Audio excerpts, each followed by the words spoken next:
Like my diesel heaters, they work great when they work.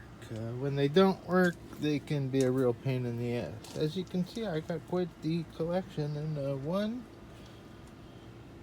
actually, two are on order. One hydronic water heater, because I want to get my radiant heater system up and going, and my ability to do the first compost pile didn't work out very well, and my water coming out is 62 degrees. So I'm hoping that I can pump water through my PEX to dry out the pile number one and hopefully kick it off and get it going again. But who knows what happened? I'm going to definitely circulate water through it so I don't freeze my PEX. I don't want ice. I don't want destroying my $3 PEX that I got.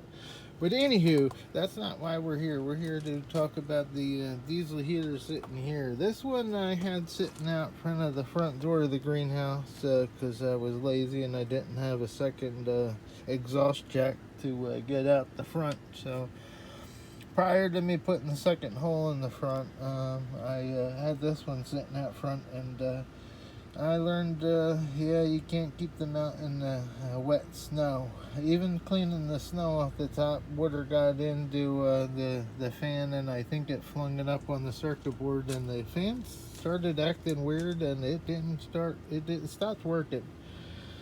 So I decommissioned it and put another one in its place inside, and it operated. Yeah, I don't know if they like this 6 foot. I have this 3 meter long, that's actually 9 feet, a 3 meter long exhaust pipe, and I'm not sure if the diesel heaters like it. I was funneling it through this 6-inch rigid duct, and I got a fan blowing air through the duct to get the heat off the exhaust pipe, but I don't know if that works as well as I intended it to. I think that we're building up a lot of carbon in that pipe, because every time I take the pipe off a heater, I get a handful of carbon. So not sure if that's an issue or not. You can leave that in a message if you're smart enough. The exhaust is pretty level. It's not like it's not.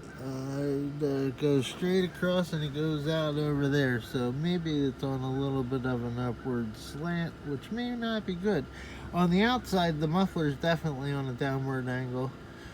So maybe I don't know, maybe I gotta get this a little higher so that's on a downhill for the exhaust pipe. So we're gonna pull this one apart and take a look at the glow plug and the screen, because last night sucker wouldn't fire. All right, I'm losing seconds. 3 minutes is up. Bye bye. I'll be back when I gotta pull it apart.